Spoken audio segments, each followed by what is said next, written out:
I started this organization at the age of 21 when I felt like, there was a calling. I needed to do something. I didn't know what it was, but wanted to start to talk about the issues that I was seeing in my community, within the South Asian community specifically.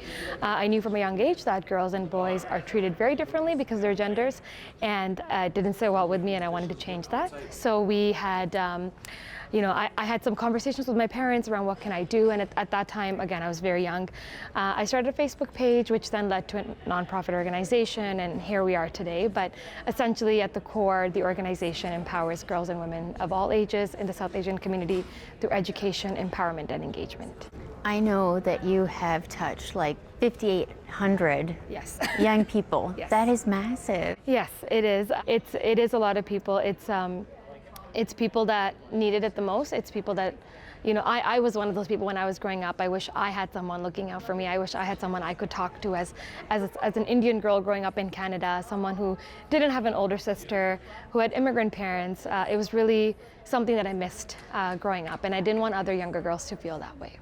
What is some of the best feedback that you hear from these young girls? When I see or when I hear them say that, because of you, I chose a career path that I wanted, or this organization has given me an opportunity to become confident, or I have been able to have a conversation with my parents about something that is a taboo topic, or it's not usually dinner table conversation.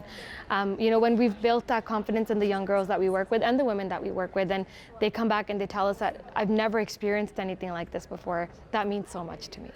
It has to just lift you up and also motivate you to keep going. It does, it absolutely does. And I always feel like there's so much more to do, but there's not enough time and there's not enough resources. But it definitely does validate that this work is needed. This organization is needed. The little girls and the women and even the seniors in our community, we still have gender-based violence is a huge issue in our community. 2 weeks ago, we just lost a 41-year-old woman in broad daylight to gender-based violence.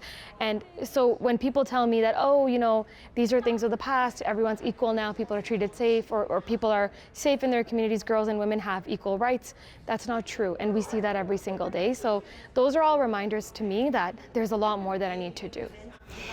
You're going to be here tonight in this room, lifted up and earning this well-deserved recognition. Yes. When you think of your next chapter, what does that look like? Oh boy, it's a lot more work. I think this places, in a good way, places a burden on me, or it reminds me that keep going. Your work is getting traction. Again, the work is not about me. The work is about the organization and the cause, and that's what I want to highlight through this award. And going forward, I want to reach even more people. I want to do even more programs. I want to engage more community members and really change the narrative around girls and women in the South Asian community.